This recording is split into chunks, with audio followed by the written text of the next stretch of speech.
For over 20 years, the world believed the rumors. But now, Marla Maples confirms the truth herself. It's the kind of confession no one thought would ever surface. Not after the silence. Not after the tabloids moved on. But just when the world seemed to forget, Marla has come forward. No press conference, no handlers, just her voice, raw and unmistakably certain. And what she reveals doesn't just scratch the surface of her failed marriage to Donald Trump, it tears it wide open. Back in the 90s, their relationship was a public spectacle. She was the Southern beauty queen, spiritual and sweet, swept into the storm of one of America's most powerful and polarizing men. He was already a tabloid king, rising real estate mogul and master of public attention. Their love story was laced with scandal, betrayal, and million-dollar settlements. At the time, we thought we knew everything, but we didn't.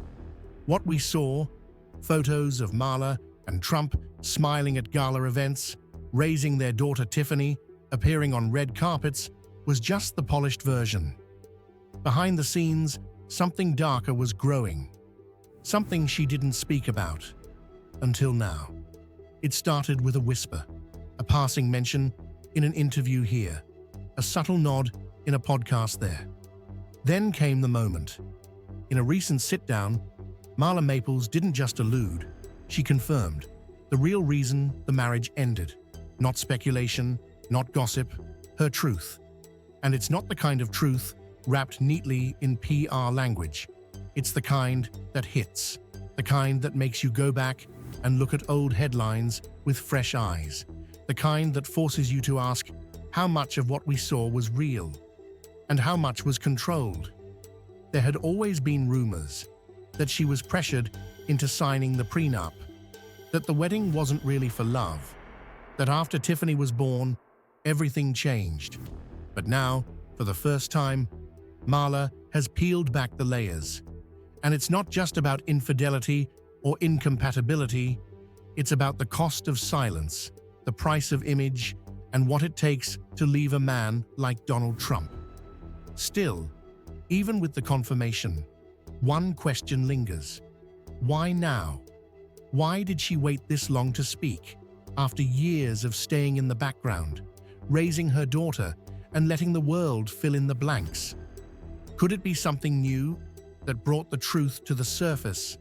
A turning point? A final straw? Or was Marla simply done pretending? Whatever it is, one thing is certain. This isn't just another celebrity divorce tale. This is a reckoning, a long-awaited unmasking of what really happened inside one of America's most controversial marriages. But what exactly did Marla say? And why now? Long before Melania graced the covers of fashion magazines as the future First Lady, there was Marla Maples, blonde, radiant, Southern, and scandalously intertwined with Donald Trump while he was still married to his first wife, Ivana. The beginning of their relationship wasn't whispered about behind closed doors. It was loud, it was messy, and it was unfolding right in front of the world's eyes. Marla Maples wasn't just any woman. She was a rising actress and former beauty queen from Georgia with charm, ambition, and a disarming sense of spirituality. By the late 1980s, she was navigating New York's social scene, and it was there that her path crossed with Donald Trump's. He, at the time, was firmly married to Ivana Trump, his glamorous Czech-born wife and business partner. Together, Donald and Ivana were Manhattan royalty, building a real estate empire and raising their 3 children. But beneath the gold and glitter, cracks were forming. And into those cracks stepped Marla. Their affair wasn't tucked away in the shadows. Trump and Marla were seen together often. Their relationship didn't need to be confirmed, it was flaunted. And the boldness of it all is what shocked so many. People weren't just angry that Trump was cheating. They were stunned by how unapologetically public he was about it. Then came the moment that burned itself into tabloid history. December 1989, Aspen, Colorado. The Trump family was on a ski trip, but Donald had secretly invited Marla to the same resort. A collision was inevitable. In her memoir, Raising Trump, Ivana recalled the confrontation that changed everything. She was coming down the stairs of a restaurant when a young blonde woman approached her. "I'm Marla," she said, "and I love your husband. Do you?" Ivana, stunned and humiliated in front of friends, simply replied, "Get lost. I love my husband." That public scene, an ambush of heartbreak on a snow-covered holiday, told Ivana everything she needed to know. Her marriage was over.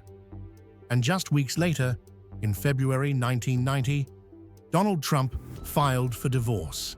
But if anyone thought that would be the end of the drama, they were mistaken. Because that same month, the New York Post ran a headline that would become legendary: "Best Sex I've Ever Had." The story alleged that Marla Maples had confided in friends about her intimate life with Trump, and the papers ran with it for weeks.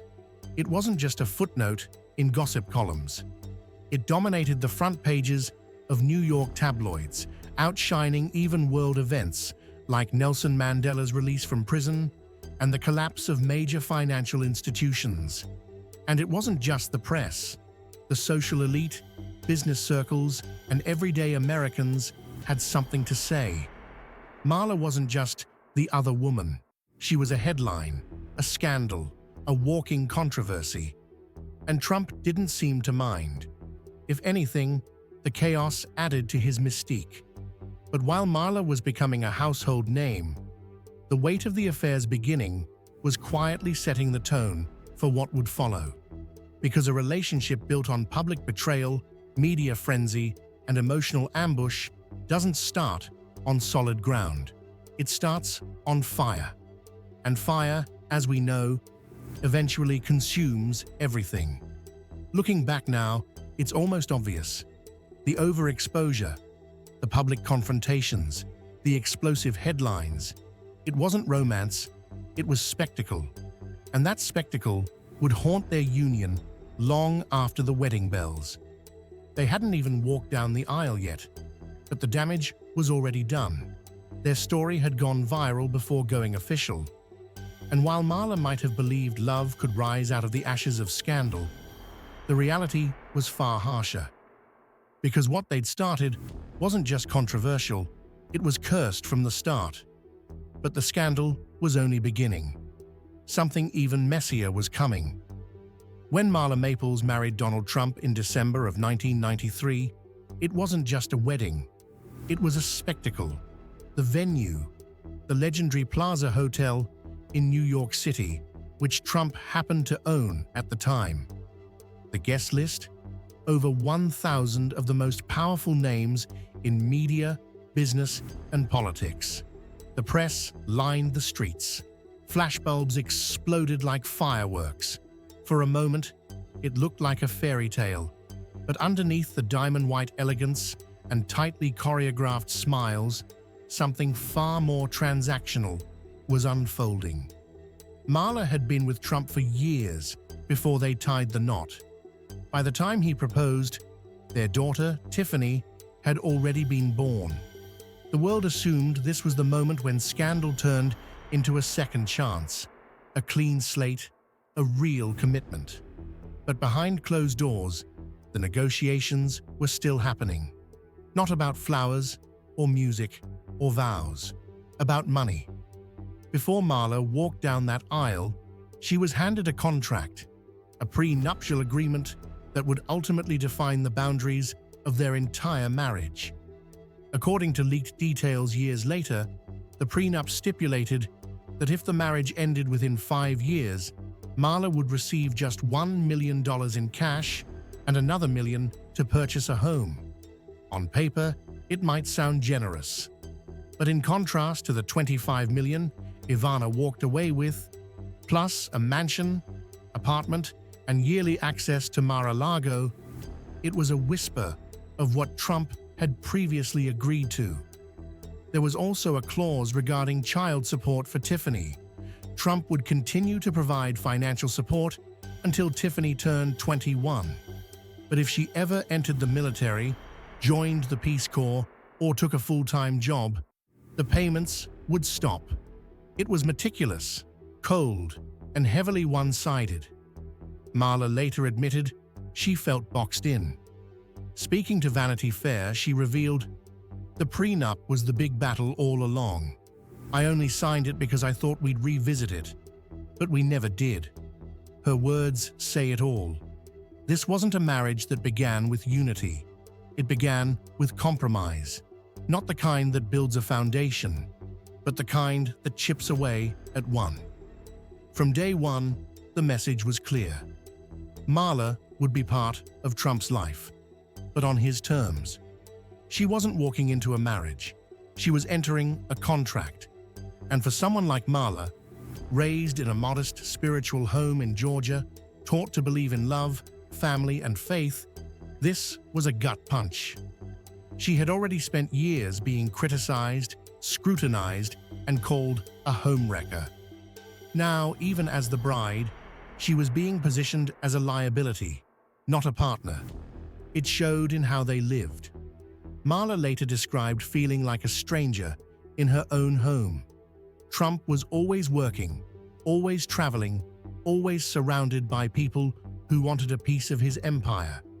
Meanwhile, she was navigating motherhood, isolation, and the weight of expectations that were never truly hers. Looking back, it's hard not to see the cracks already forming in the photos from that day. The matching smiles, the carefully posed shots, the illusion of happiness. To the world, it looked like redemption. Scandal had been forgiven. Love had won. But to Marla, something about it never felt real. She had hoped that marriage would fix what had been broken, that once they were husband and wife, things would shift, that she would finally feel secure, seen, and equal. Instead, the vows felt more like a performance. Because when a marriage begins with a contract so tight, it leaves no room to breathe. There's only so long you can keep smiling for the cameras. But what if the wedding itself was just for show? When Marla Maples discovered she was pregnant in the early 1990s, she believed her life was about to shift into something deeper, something more meaningful. She had already been with Donald Trump through the firestorm of his divorce, endured the tabloid circus, and weathered the judgment of a watching world. But this was different. This was personal. She was going to be a mother. She expected joy. She expected warmth. What she got was something else entirely. Trump's initial reaction to the pregnancy was anything but celebratory. On the Howard Stern show, he later recounted it with his usual bravado. "I'm glad it happened. I have a great little daughter, Tiffany. But you know, at the time it was like, excuse me, what happened? I didn't know about this. And then I said, well, what are we going to do about this?" Marla, by contrast, remembered it as one of the most sacred moments of her life. When she told Trump the news, she says he was taken aback, uncertain. But to her, it was never a question of whether to have the baby. It was a gift, a calling, and her response reflected that. "Are you serious?" she said. "It's the most beautiful day of our lives." Those were two very different reactions, and they set the tone for everything that would follow. Despite the chilly start, Trump did eventually propose, but even that moment was complicated. It wasn't spurred by romance or renewal. According to Marla, it was tragedy that triggered it, specifically the Long Island Railroad shooting on December 7th, 1993. The mass shooting, which left 6 people dead and dozens wounded, reportedly shook Trump. In the aftermath, he began to reevaluate what truly mattered. For Marla, it seemed like a turning point. a moment of clarity. Maybe, just maybe, this was the beginning of the family she had dreamed of. A real union, a shared purpose. But what she hoped for and what she received were two very different realities. She threw herself into motherhood. With Tiffany, she felt alive in a way nothing else had ever offered her. She left behind the red carpets and magazine interviews to focus on feeding, nurturing, bonding. To Marla, motherhood wasn't an accessory, it was the center of her world. Trump, on the other hand, didn't slow down. His empire was growing, his schedule never ending. While Marla was rocking Tiffany to sleep or reading her bedtime stories, Trump was out networking, appearing at events, managing headlines. He provided, yes, but he was distant, more businessman than father. The emotional gap between them widened. To the public, the baby brought an image of unity, a fresh start. They smiled in photos, posed as a picture-perfect family. But behind those images, Marla was feeling the full weight of parenting alone, while still married. She had hoped Tiffany would bring them closer, but instead, it revealed just how far apart they really were. From the beginning, Marla Maples and Donald Trump were never cut from the same cloth. Their lives collided, yes, but they were shaped by entirely different worlds. And as time passed, the contrast between them didn't fade, it sharpened. Marla grew up in a small town in Georgia, surrounded by the rolling hills of Cohuta. Her childhood was built on faith, family, and a strong sense of community. She was raised to believe in kindness, spiritual growth, and the idea that life's greatest riches came from connection, not conquest. Sundays meant church, not board meetings. Success was measured in character, not assets. Donald Trump's upbringing was the opposite. Born into a wealthy Queens real estate family, Trump was groomed to expand, dominate, and win. His father, Fred Trump, taught him early on that life was about leverage, power, and performance. It wasn't just about having money, it was about being seen with it, known for it, envied for it.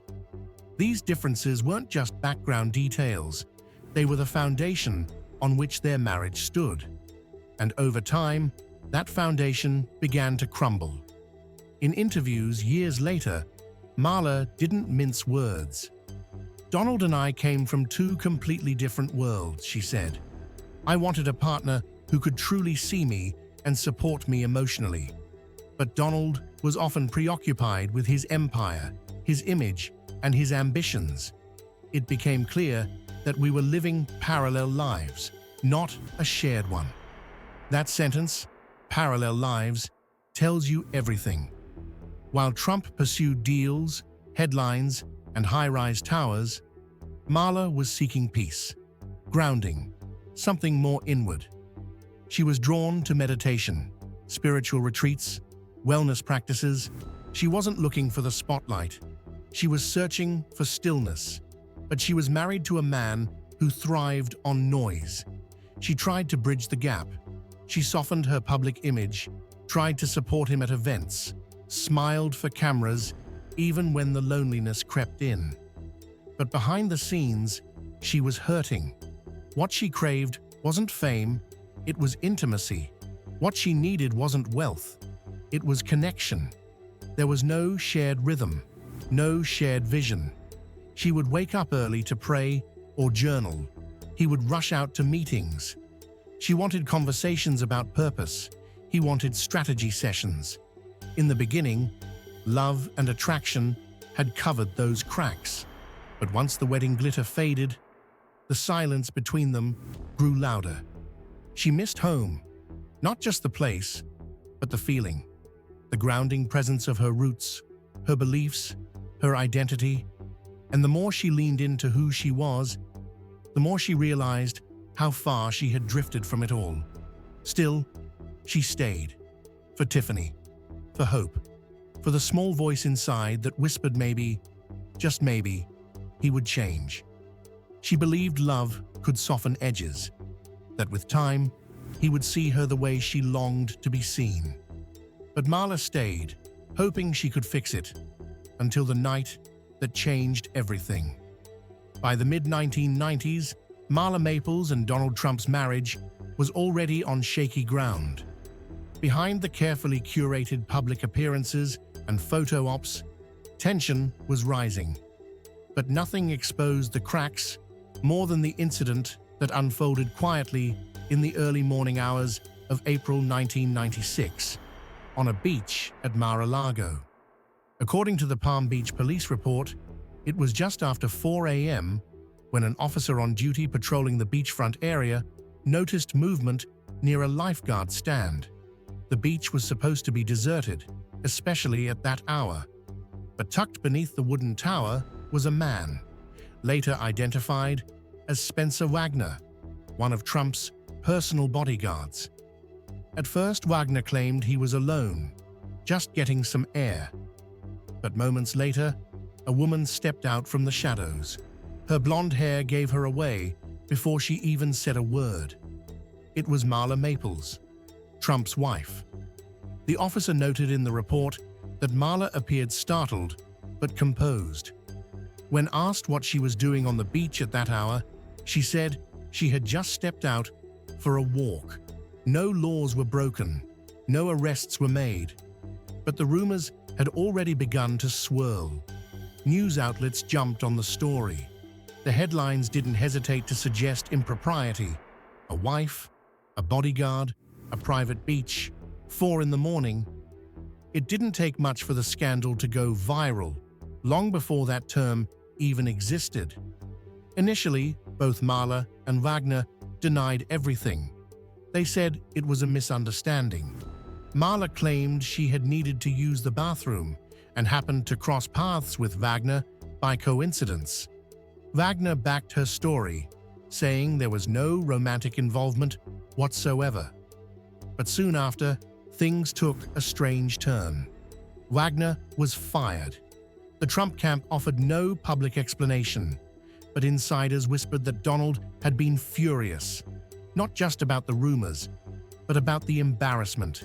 His image was everything, and this was a hit he couldn't control. After his dismissal, Wagner kept quiet for a time. But then, in an interview with a tabloid, he changed his story.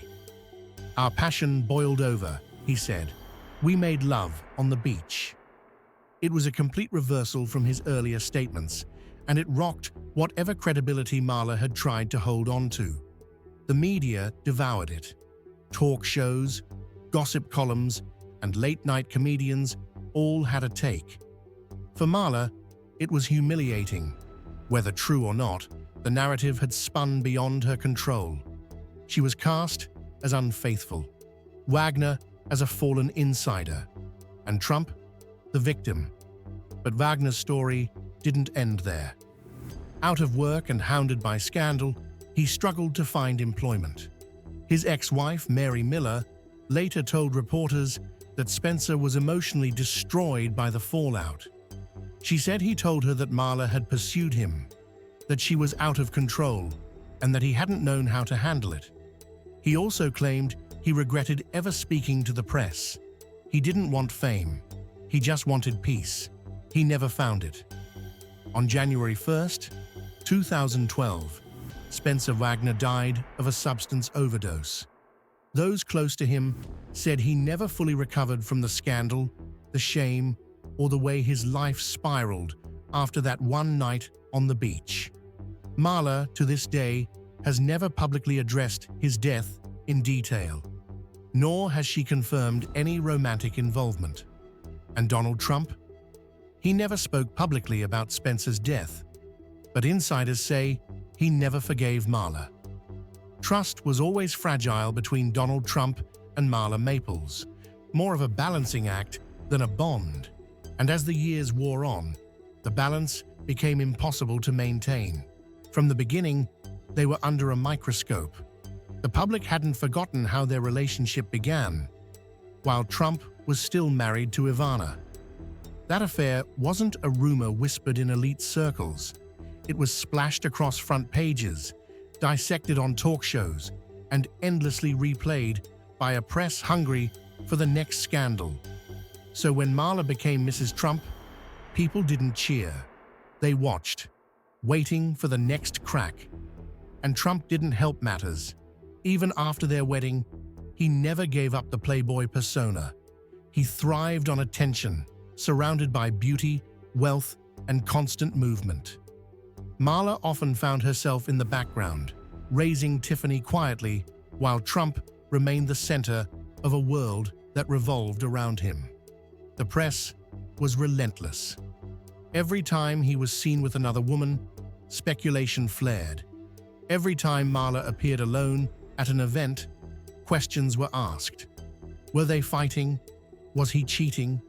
Was she miserable? They couldn't go a week without some headline stirring the pot. It wasn't just exhausting, it was destabilizing. And for Marla, who had once believed in redemption and new beginnings, the strain of constantly defending a marriage that no longer felt safe was too much. The 4 a.m. beach scandal with Spencer Wagner only deepened the fractures. Even if nothing happened, as she claimed, the fact that it could be interpreted otherwise only underscored how brittle the trust had become. Trump, who built his brand on control, hated being blindsided, and Marla, who had hoped for a partner who would understand her, felt further isolated. But the deeper issue wasn't just the incidents. It was the history. They had started in betrayal. Marla knew it, Trump knew it, and so did everyone watching. The same way he left Ivana, he could leave her. And deep down, that shadow never left their home.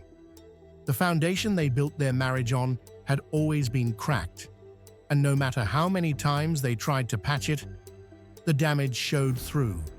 Every magazine article, every tabloid whisper, every awkward silence between them. Each moment chipped away at whatever was left. What should have been private became performance. What should have been healing became spectacle. And then, in 1997, it finally broke. By May of 1997, the whispers had grown too loud to ignore. After months of mounting tension, scandal, and emotional distance, Donald Trump and Marla Maples quietly announced their separation. There were no dramatic interviews, no explosive tell-alls. Just a short, controlled statement confirming what many had already assumed.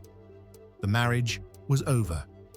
2 years later, in 1999, the divorce was finalized. Unlike Trump's previous split from Ivana, this one was subdued. No court battles, no fiery headlines over assets. Just a quiet dissolution between two people who had once captivated the front pages of nearly every tabloid in the country. For Marla, the end brought a strange kind of freedom. She could have cashed in on the chaos, she could have written books, given interviews, named names, but she didn't. Instead, she disappeared from the spotlight.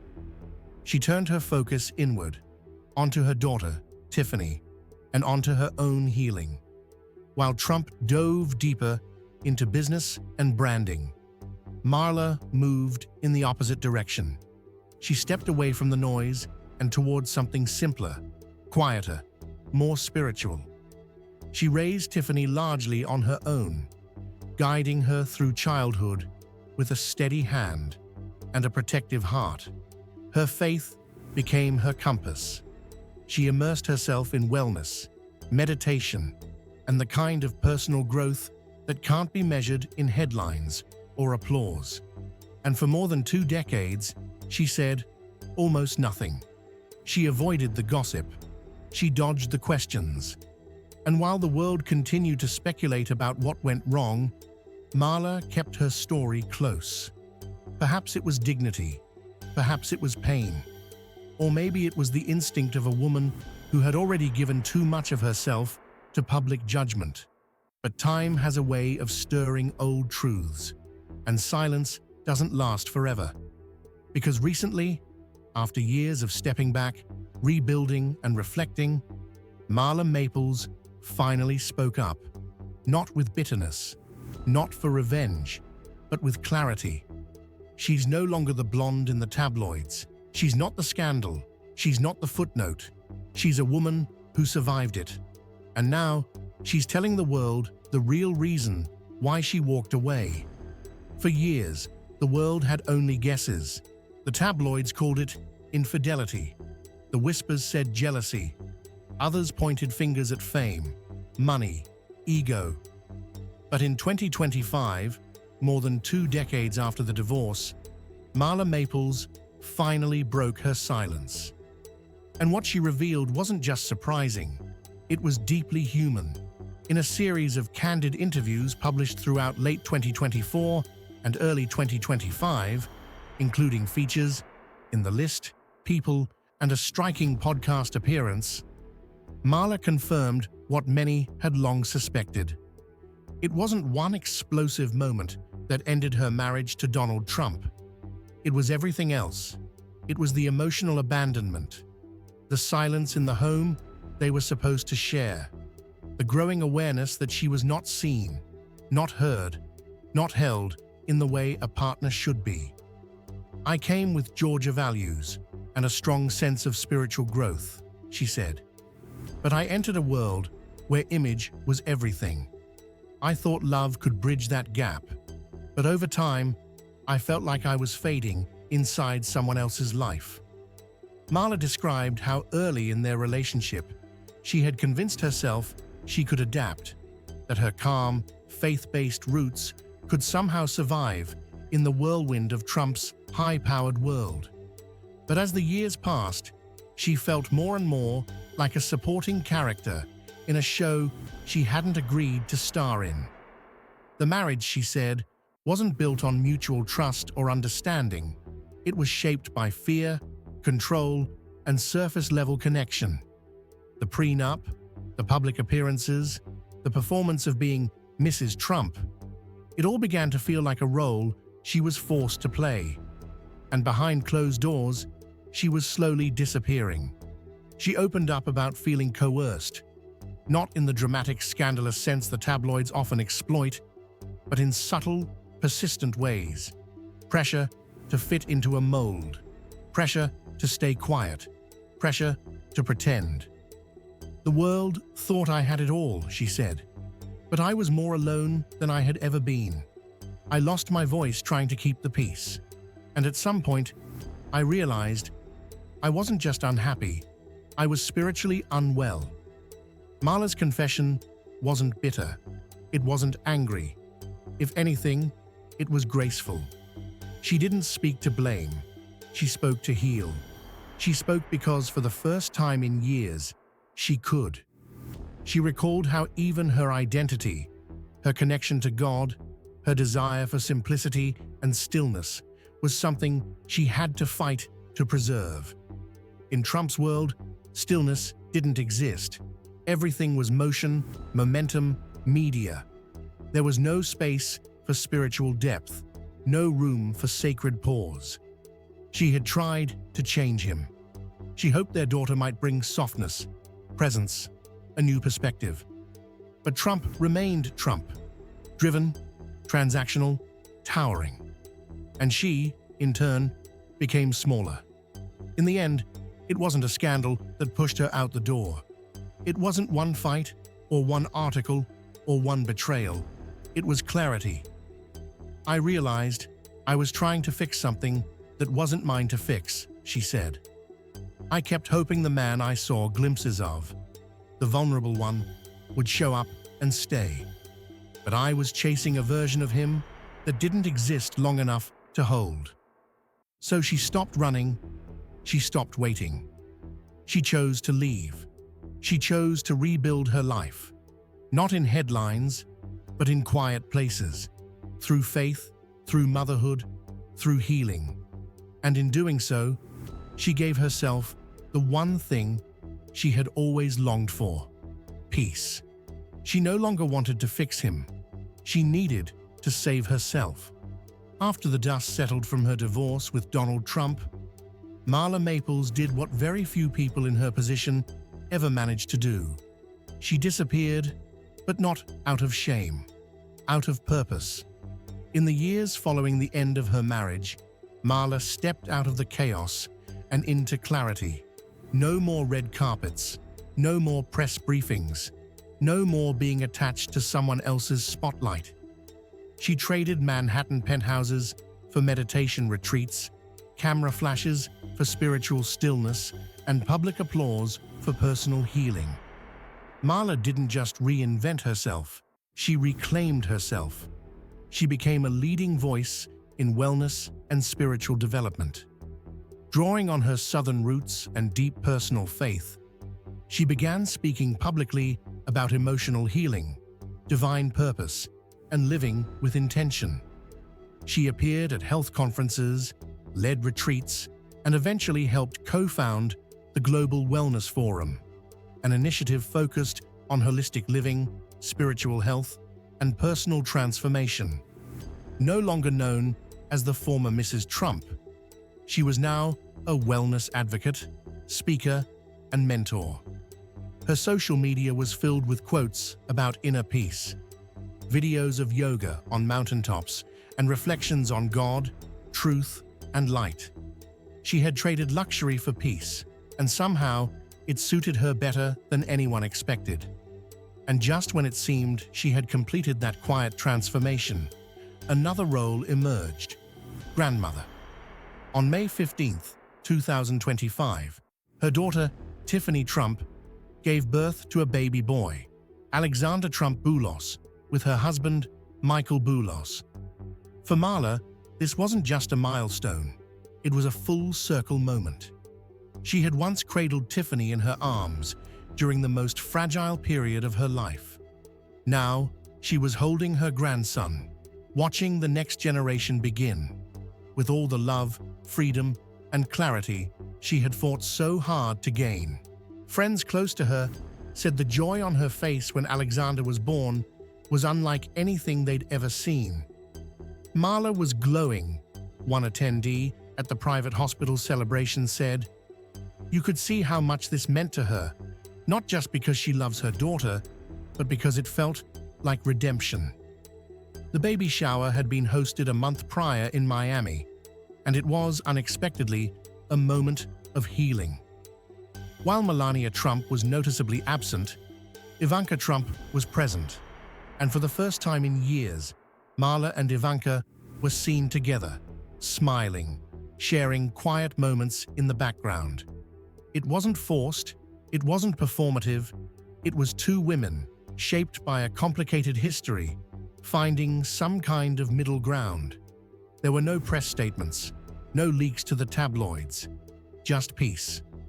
And where was Donald? Silent.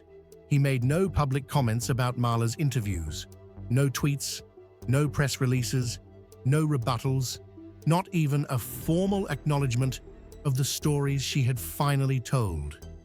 For a man who spent decades carefully managing his image, the silence was striking. Maybe he didn't want to stir it back up. Maybe he thought the story was too old to matter. Or maybe he knew, deep down, that some things are better left unanswered. But Marla didn't need his approval anymore. Not for her truth, not for her voice, not for the life she built far away from the noise. She had spent years misunderstood, reduced to a headline, wrapped in scandal.